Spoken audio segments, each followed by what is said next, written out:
My pregnant ex killed herself after she cheated on me. ThrowRA cause this just doesn't fit the mood of my main, and who knows, maybe I'll keep it. I'm also sorry if this isn't this best sub for this, but I don't know where else to turn to make a very long story not so long. I will do my best to summarize the past 7 months of my life in the easiest way possible. I, 29M, had been in a relationship with Sabrina, 23F, since February of 2017. We were the couple everyone wanted to be. Very happy first 3 years, and man were we in love. Last September, Sabrina and I found out that we were expecting a little baby together. Although a surprise, we were excited to start our family. Things were good until I found Sabrina making out with one of her general managers who gives her rides home from work. I was obviously really distressed over this. We decided to take a break from each other before we could work it out, but she stayed with her manager during our first week apart, and that really set it in stone for me that we wouldn't work things out.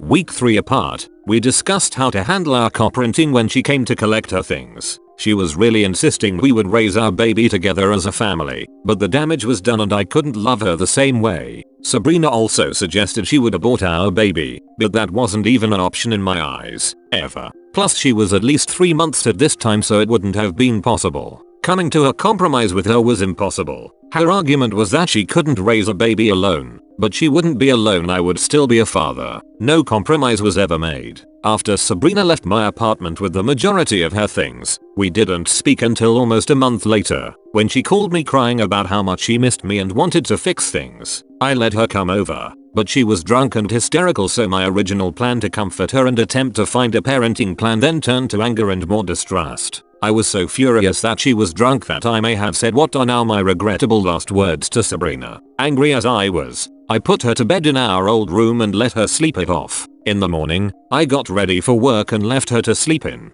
She was gone when I came home in the evening, as expected, though she cleaned house and took with her anything that represented our relationship. Pictures, letters, souvenirs, anything she thought reminded her of us she took. A month went by and I hadn't received a phone call or a text back. I had to call her sister to find out where Sabrina was, and apparently she had just up and left to Texas and changed phone numbers. Feeling even more hurt now that she was running away with our child, I begged her through FB, going as far as making new profiles. I sent her emails. Any social media she had, I was messaging her begging her to come home and raise our child like the parent we are supposed to be. No response. All of her socials were deleted before the new year. In early February of this year, Sabrina's sister rang me and told me of the news. I'm not going to go into detail about it, but she made the decision to take not only her life but our unborn baby too. I attended their funeral, which was in our home state, but still a bit of a drive from me. Sabrina's parents, who once loved me, wouldn't even look at me. The funeral crowd was rough and I received many dirty looks, but the one that hurt the most was when her grandfather, who I admire greatly, told me it was my fault they lost Sabrina. No one cared that I too am grieving the death of my child. It's been 2 months since the funeral and I haven't heard from anyone from Sabrina's family, and they all have deleted me from social media. I understand that they are hurting because they lost someone, but I am hurting and angry that someone I once loved so much could take away my child from me. I want to miss her, but I can't mourn someone who killed my baby. I can't even mourn my baby properly because Sabrina wasn't around during her pregnancy and she never delivered, so I never even got to meet him. I feel robbed from everything because of her. My entire life is fucked right now and it's all her fault. How do I move on and start over? And now for some top comments. Know this: her cheating, her getting drunk while pregnant, her moving states away, and her suicide. None of that is your fault. None. We are not responsible for the actions of others. It is absolutely tragic that she felt taking her own life and that of your unborn child was her only option, but it was her choice and her choice alone. Eat well, sleep as much as you need, walk a lot, and find a grief therapist. How do you know it was yours if she was cheating? Don't contact her family anymore. It's bad for your mental health and they have nothing positive to offer you. Get into therapy. Be with friends. It's not your fault someone cheated on you and ruined a relationship. It's not your fault that person did what they did.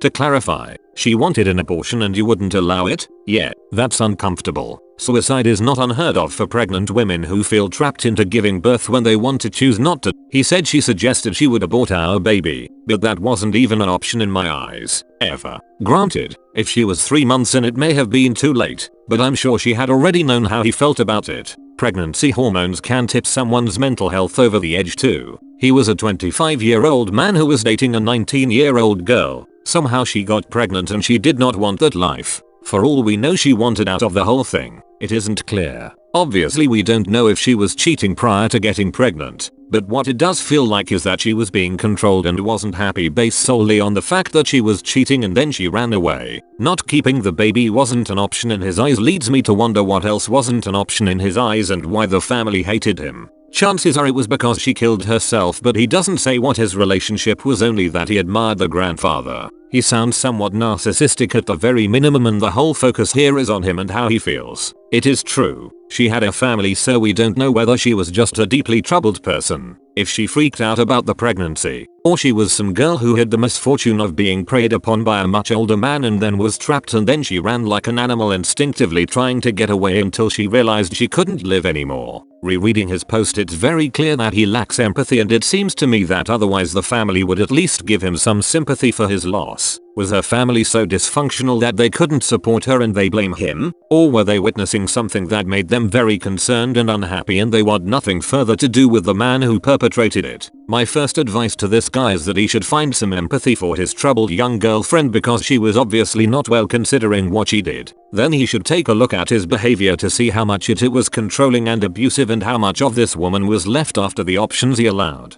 And maybe through that he can find a way to move forward. Edit. We really don't know based upon this telling, but we tend to distrust one-sided accounts because they seem so self-serving that something must be missing. I'm assuming that he had no intention of baby trapping her, and maybe in his eyes everything was great, and this time it fell apart as when she had no choices. She wasn't excited about this and felt trapped. This all was going through my head too as I read this. That age gap while she was 19 was what first concerned me. His refusal to acknowledge her bodily autonomy in regard to her wanting to keep the baby was another huge indicator. So what do you guys think? Leave your comments down below, and don't forget to like, subscribe and turn on the bell notification for future videos. In the meantime, check out these amazing stories. Peace.